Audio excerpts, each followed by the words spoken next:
horror fans! I waved, you couldn't see, but I waved. Hello horror fans, and welcome to the very first episode of Silver Screams, where we talk about all things horror movie related. Kind of a weird way to start off, we want to talk to you guys about the first episode of the new Scream series that premiered on MTV last night. Or whenever you're watching this, it premiered on January 30th? So June 30th. June 30th. I've only had a tiny bit of this too. This is why we drink. Yes, it is. Well, that, and because it's a Scream series on MTV. That is also why we drink. Very much so. So, I'm Megan Salinas. I'm Katie Cullen. Yes. And we are both big-time Scream fans, which is actually kind of surprising because you're not normally a horror movie Not fan. at all. Not. That's the exception. That and Five Nights at Freddy's are the exceptions that prove the rule. There are always exceptions to every rule, and that's definitely yours. For me, I initially saw the opening of Scream when I was in 6th grade. It was premiering on Fox. It was the television premiere of Scream. The heavily edited television The heavily premiere? edited television premiere of Scream. But that opening scene, even cut for TV, as the movie would put it, was still phenomenal, and it still scared the ever-living daylights out of me. Well, that's a really hard scene to follow up. Yes, it is. I mean, even for the movie itself, let alone the horror industry, let alone Yeah. this series. This adaptation, we should call it. On MTV. Yeah, and there are I have a lot of feelings about this series being adapted into a television show in the first place. And I guess we'll talk about that, but like the Scream series as a whole, the opening scene of the Scream series is the best part of it. And I hate to say it, it's kind of a little bit downhill all there from there, because that opening scene is just so good. Well, yeah, and coupled with the marketing they did, back when people actually knew how to market movies without spoiling the hell out of them. Da-da-da. Yeah, here. Can't do Which, that anymore. we should probably also explain these awesome drinks that Katie made. We figured They're we'd go red. for a theme. Yeah. They're Ta-da, awesome. They look like blood. That's the point. Again, you have to go with a theme. And Scream, red, corn syrup, the kind they used for Carrie, and for pig's blood. Anywho, so Unique. Scream as a whole is a really interesting series for those of you who haven't watched it. Maybe you're coming into the MTV series and this is your introduction to Scream.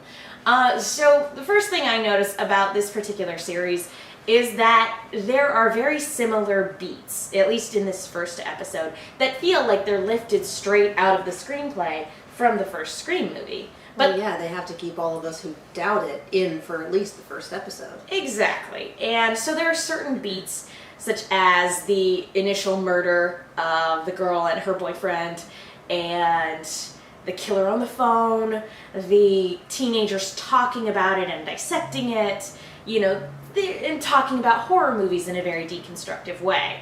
So there are certain things in this initial episode that actually do really feel like Scream. All in all, initial thoughts, just feelings on the episode as a whole.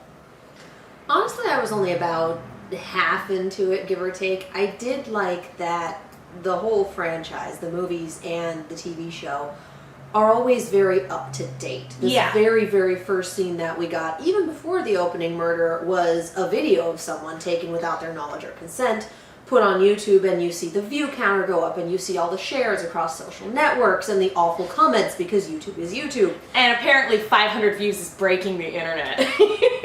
Yeah. Eye roll. Oh, Lord. But you're absolutely right. And for those of you who've seen Unfriended, this is also kind of a very familiar thing, because Unfriended very much played with all of those ideas and the fact that millennials are using multiple, Platforms. windows at once. They're using multiple websites, platforms. You're absolutely right. So Unfriended played with that a lot. So it's not necessarily new seeing that here, but it is always nice to see Scream incorporating the newest and the latest ways that we're communicating. That's something that kind of 2 and 3 kind of fell off on a little bit, but that was very prominent in 1 and very prominent in 4. And we had the meta commentary about how do you make a slasher movie a series, and we did actually have them mention a few horror kind of series that we have going Like American on now. Horror Story, Walking Dead, Walking American Dead. Horror Story, Hannibal, which not anymore. Sorry, guys. Womp womp. Yeah. This was filmed before the news came out. Yeah, so that's just one of those Hannibal, and I was like, not anymore. You Tried. Womp womp. But actually, it's very interesting that one person threw his hand up and threw out like a movie like Halloween. Because what's actually really funny is that Nightmare on Elm Street was an anthology series back in the day. They adapted it for television, and it was an anthology series much in the same vein as Tales from the Crypt. And sometimes it would involve Freddy, sometimes it would have nothing to do with him, but he was always there to bookend it like the Crypt Keeper. Huh. Yeah, sometimes he would actually be the one to kill people in whatever like short story it was too. This franchise. But yeah, it's kind of funny that like you have one of the horror movie aficionados saying you can't make a horror, you can't turn a slasher into a horror series. And it's like, you Been there, done that. can. But it was different. It was, because it's an anthology, not an ongoing thing with a beginning, middle, and end. Can we talk about a different horror movie that we've got going on in here? Sure. Can we talk about the Jason movies? Yes, speaking of horror anthology series, basically the backstory, much like the first Scream, is that there's a backstory. There was a crime prior to the events that we're seeing now. And in this version, this adaptation, I suppose, I have a hard time figuring out what continuity this is. Anyway, we'll talk about that later too. Continuity. But basically, the events before this series is that the mother of our main character, her name is now Daisy. a coroner. Yeah. I don't think her name is Daisy. I think Well, she said her family called her Daisy. Daisy. I think that was a And nickname. yeah, so her nickname was Daisy, and I actually did like how at the very beginning of the episode it was Daisy. Like our opening shot. We Daisy. keep backing up, but it's this shot of just this lake at night, and you hear this very low voice, Daisy, Daisy, Give me your answer, do. It's like, okay, we know where Hal went. Well, and for anybody who watched Agents of S.H.I.E.L.D. this past season, Oh, it's like, hello. I see what you did there, show. But, It's like, look how okay we are not with all of this. But basically the backstory is that there was this kid who had the same disease as the Elephant Man, who was deformed. He had a crush on a girl whose nickname was Daisy. He was beat up for it and snapped one day, committed a few murders.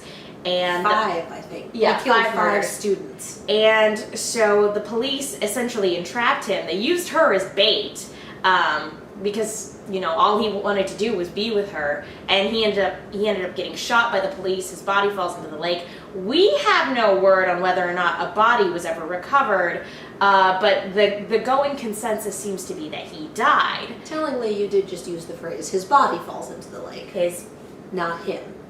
Yeah, so what we have here for a scenario, because they very much seem to be heavily leaning on the murders that are going on now, has something to do with what happened back then, given that our main character, it was her mother that this boy was, sending all of his affections towards. He's not dead, or we have an imitator. Yeah. We already know that our guy who is familiar with the rules, our Randy of this series, whose name I don't remember anybody's names. I don't care. Very few of the characters I actually remember their names. You're the Randy. You're the mom. I remember I remember Daisy because she's a coroner, and that's Exactly. damn cool. And she's, one where we see her name written out, or there's a song. Yeah. You're the hunky new kid. Yeah, exactly. You're the dad of the hunky new kid who's also the sheriff, which, how did we not know that the sheriff had a son, and how was this not a well-known piece of information? Because he in lived a with his town mom. this tiny? Because he lived with his mom and his stepdad,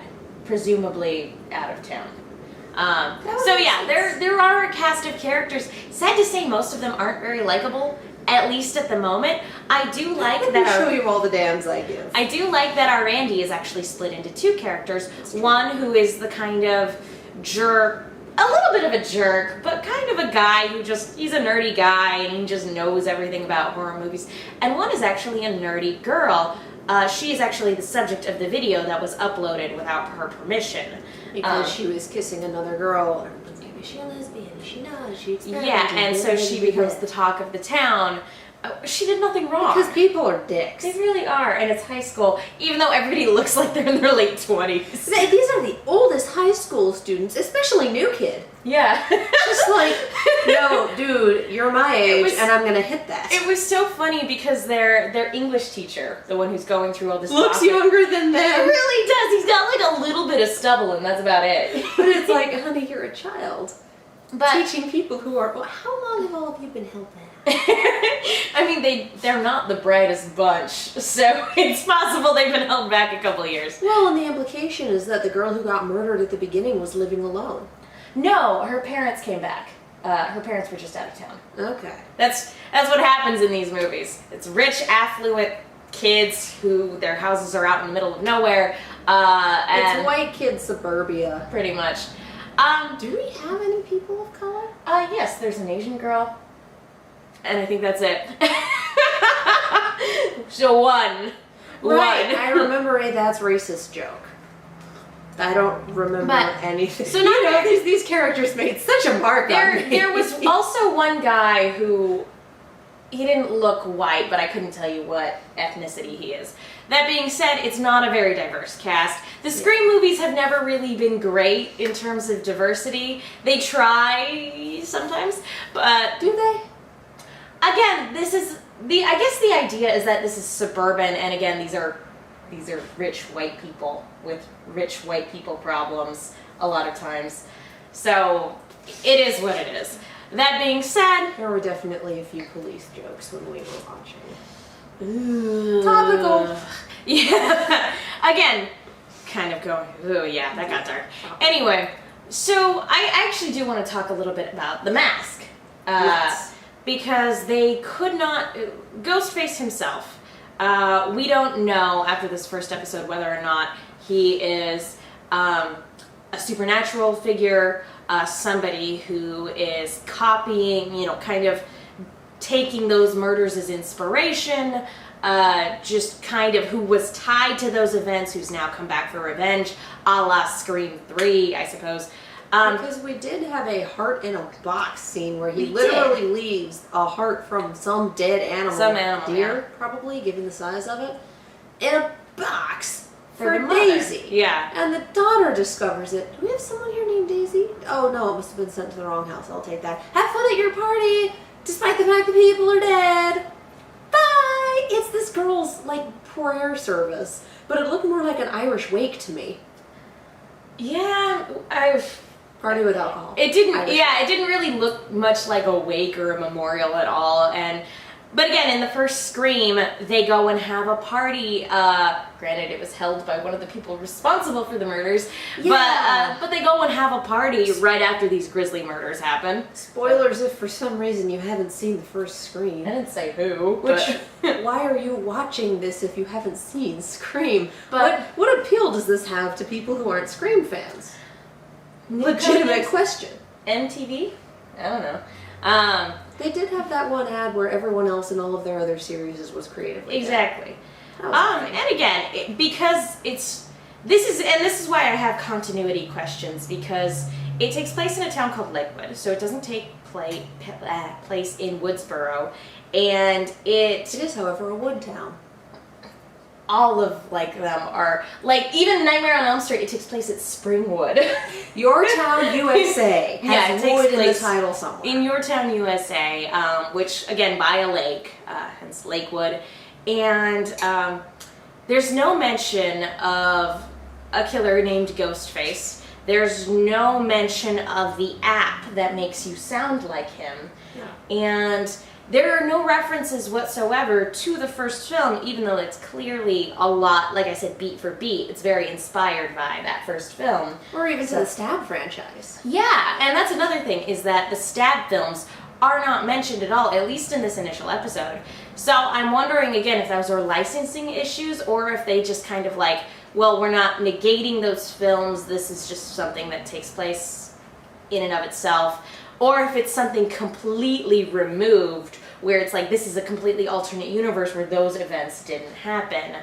For the uninitiated, the Stab films are the very meta films that film within film that are in the later Scream sequels that are made about the about Sidney Woodbury? Prescott's And case, that the particular Woodsboro murders, as they Woodsboro, refer to thank them. you. I'm thinking Woodbury, and that's not right. That is a completely That is different a town whole other horror with lots of franchise. other issues. Yes. But yeah, the stab movies are very movie in a movie meta. We made a movie about ourselves. yeah, And the fifth one involves time travel. which is by far the worst.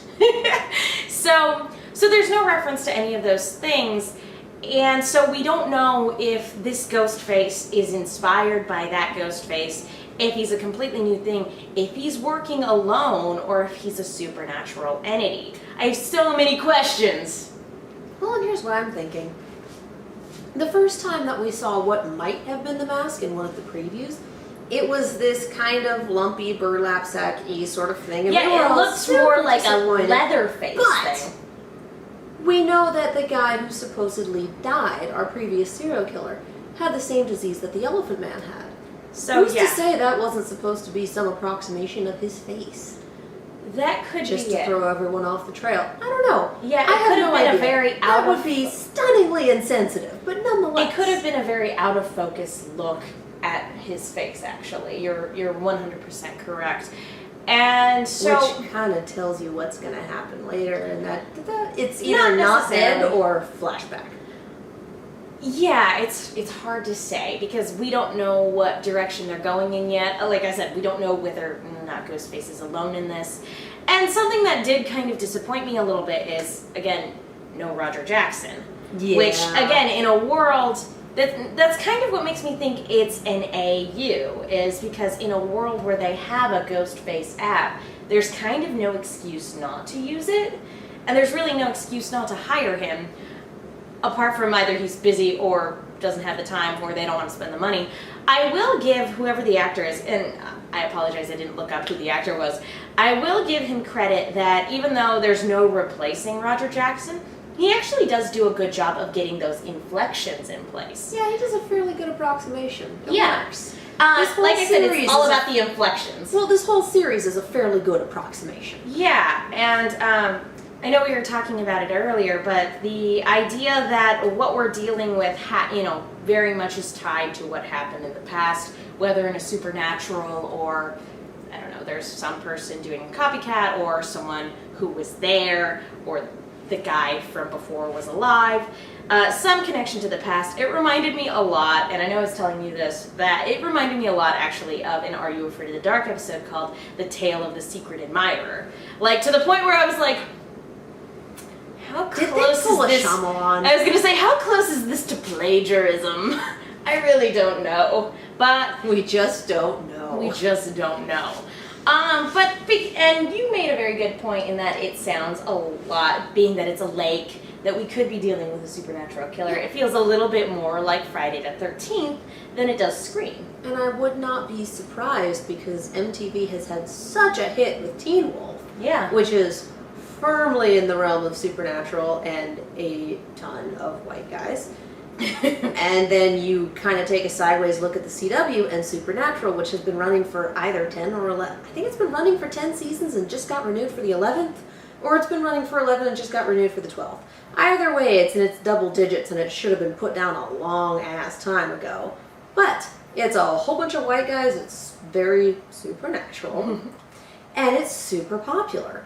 So why wouldn't MTV try to double down on something that works? Slap the name of a franchise that a lot of people know and love to bring in the old fans. Say, hey, it's MTV, it's horror, you Teen Wolf fans, we know what we're doing, to bring in the new fans. And then take it in a relatively new direction and see what you can retain. And then, hopefully, the people who are fans of Teen Wolf, Supernatural, etc. will hear, oh, it's another show kind of like that. Okay, let's jump on.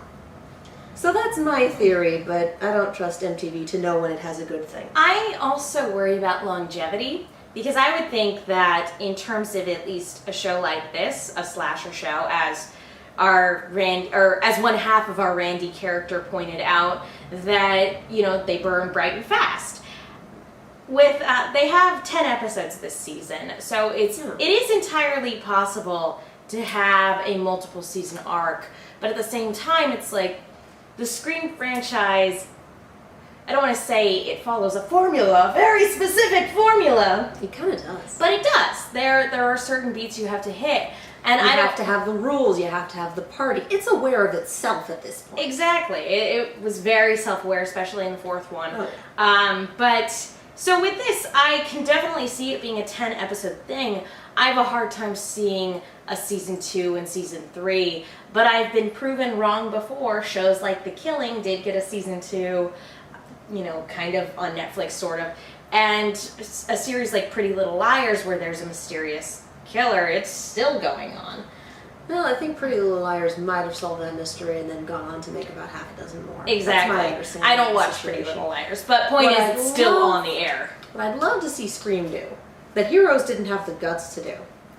Finish this season as its own story. You're done. We have the resolution for these characters, whatever. Next season, different town, different people, similar idea.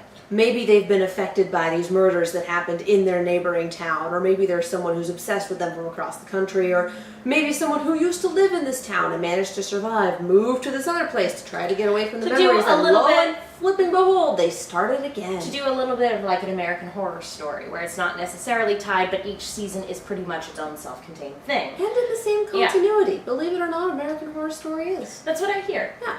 I would love to see it have the balls to do that, because Heroes did not. And actually, Heroes suffered for it. That would very much fit in to the Scream style of doing things, because I guess, spoiler alert if you haven't seen the films, every film there's a new person or persons taking on the moniker of Ghostface, like taking on the identity, taking up the mask essentially, and putting on the voice. So, because there's this whole thing about horror movie villains and not surviving.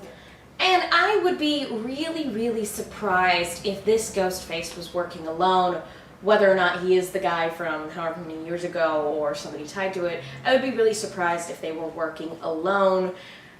Just series is far too aware of its own tropes for that. Just based on the fact that the only time we haven't had more than one Ghostface was Scream 3, and that guy must have been able to teleport. Like, genuinely speaking, he must have had superpowers. There's no ground bridge. There's no other way he could have been able to do the things that he did within the confines of that movie.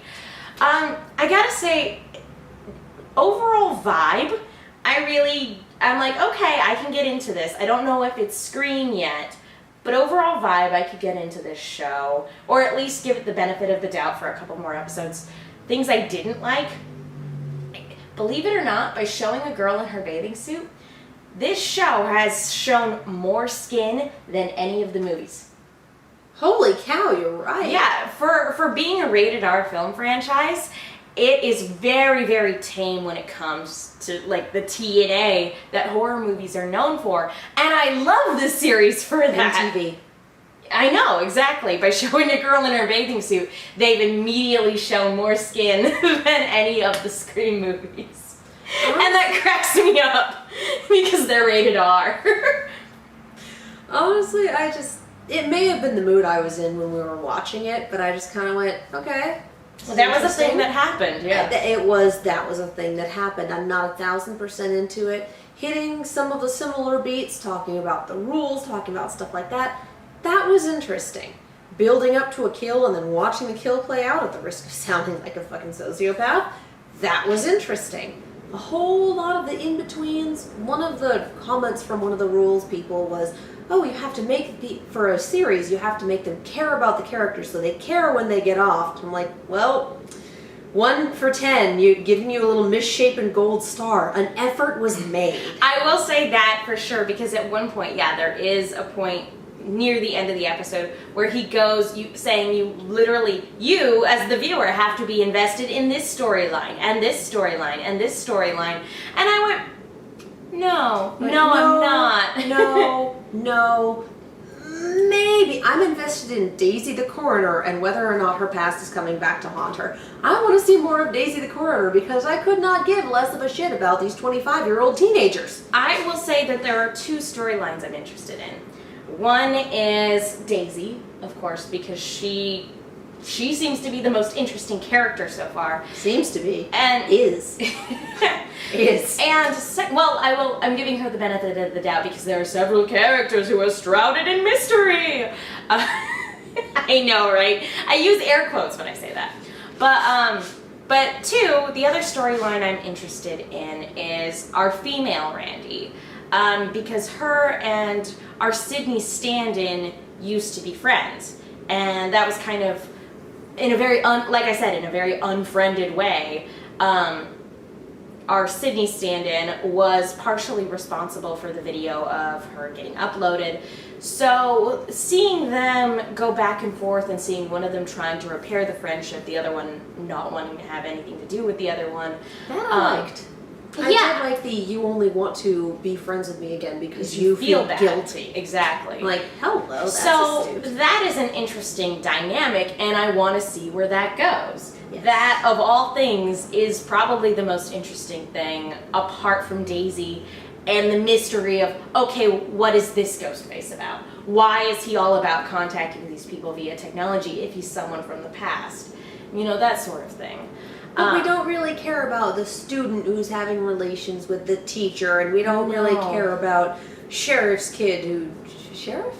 Yeah, Deputy? He's the sheriff. Sheriff's kid who just moved in. He's not Deputy Dewey. From Podunk, wherever, and we just don't care about the cheating boyfriend. Yeah, we don't care about 90% of these people. Yeah, pretty much. And that's the biggest flaw so far, is that most of our characters are just plain unlikable. There are some exceptions, but for the most part, I'm not invested in the storylines the show is telling me to be invested in. I don't care about a lot of these terrible people. And granted, the first Scream was filled with pretty terrible people too, but you had Sydney and Tatum and Deputy Dewey, and even for, reporter Gail Weathers, she was entertaining. She was a terrible person, but she was entertaining. And you cared about her cameraman. And she had a character arc over, she's probably actually the one with the biggest character development from series beginning to series end. But you did care about a lot more of the characters in the first Scream movie, and it was able to take its time and develop them and not worry about getting ratings every week. In an hour and a half, yeah. I mean, kind of toward the end of it, I was caring about Stu, and that was after things went down. That's a little odd. I still kind of have that moment of, oh, baby. My parents are going to be so mad at me. And that's the moment where I'm like, oh, yeah, the Catholic guilt in here just resonates. Just like, oh. And that's something you give a damn. And even in the opening scene, you care about Drew Barrymore. Very much You care about her boyfriend, even though you haven't heard a damn thing from him. He doesn't say a word except for, muffled screams. But they build it up so well that you really care about it. For this one, it was like, okay, we have Bikini Girl and we have her boyfriend's head who shows up in the fucking jacuzzi. And it was just watching her go about it. Drew Barrymore, you cared because this is a genuinely scary situation. Mm-hmm. She's alone in the house. This is before the era of cell phones. And there's this guy stalking her over the phone and telling her some supremely creepy shit and then killing her boyfriend. This one, it's, we have cell phones. She's talking into Siri and going, turn on the speakers and turn on the this and turn on the music. So she knows there's someone watching her. She turns on the fucking music anyway. All the better to not hear you with, exactly. my dear. And basically she just keeps doing these things and I'm like, you're an idiot.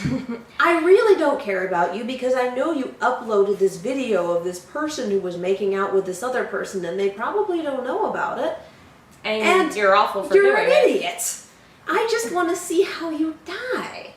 That's the problem, is there's horror movies you go to where you're like, I'm genuinely invested, I want these characters to get out of this. And then there's horror movies where you go to where you're like, pass the popcorn, it's buckets of blood time. And that's the This thing. is a buckets of blood time, and it should be I'm rooting for you, survive. Yeah, especially when the show at the very end is telling you, be invested in these. Yeah, so those of us on the other side of the fourth wall just aren't.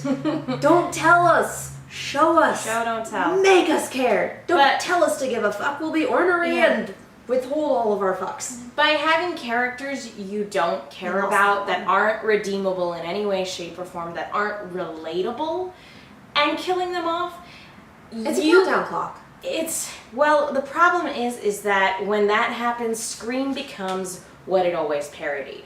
And that is what people hated about the third movie, because it was what it had always been a caricature of.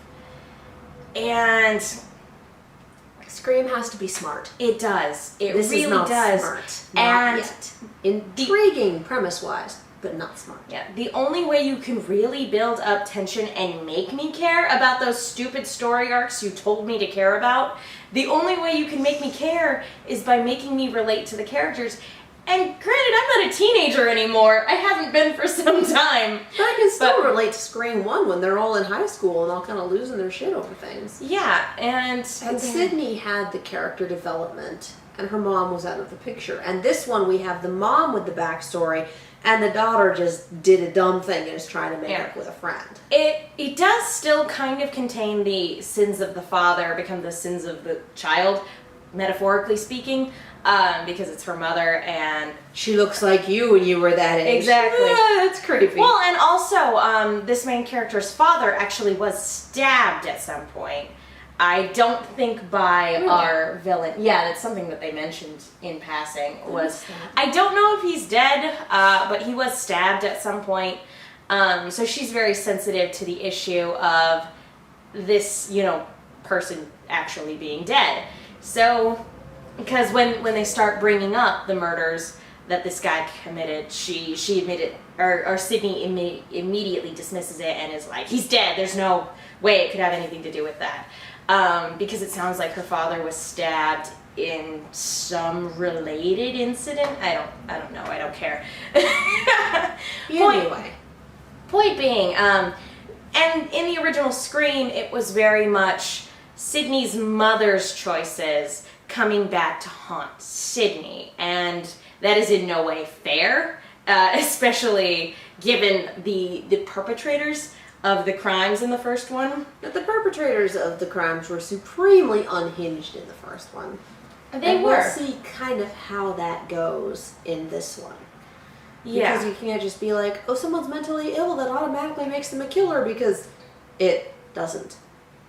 These were two guys who weren't mentally ill, they were just ill-adjusted. But if it goes the mental illness route, that's going to be a severe disappointment at best. And the thing about the first one is that the killers more or less saw life as a movie. Kind of tying in something that happened a long time ago. I don't necessarily know if that necessarily fits into that. Not so much. Granted, it is the year 2015, so a long time ago then could be when the events of the first Scream took place in 1996, 7, whatever. But point being, it didn't feel that way. It felt more old-timey than it did modern, or at least 90s anyway. So it'll be interesting to see how this series progresses and whether or not it sticks with the different beats and kind of self-awareness and tropes that Scream is known for. You gotta pick up on your character development, guys, because right now I just don't care. Right now it's a countdown clock. Make us root for them. Please do, because I want to like this series. I love Scream. I love Ghostface. He's the best. I have a little Ghostface figurine over there. I'm happy to just make popcorn, but that's me. No, he is one of my favorite horror villains of all time, period, because he's so unique compared to the rest of them. It's a minimalist design, awesome voice, and what a twist! There are 2 of them. It's unique and interesting, and We need to put a spoiler warning on this video. Yeah, whatever. But it's unique and interesting, and it's always been that way to me, and so to see an adaptation, I'm open to doing new things, but guys, you gotta make me care. Even as a fan of the franchise, you gotta make me care. Make me give a damn, and I will forgive so much. Exactly. Well, I think that just about wraps it up. Do you have anything We else? just gave the bottom line. Yeah. Make me give a damn, and I will forgive you.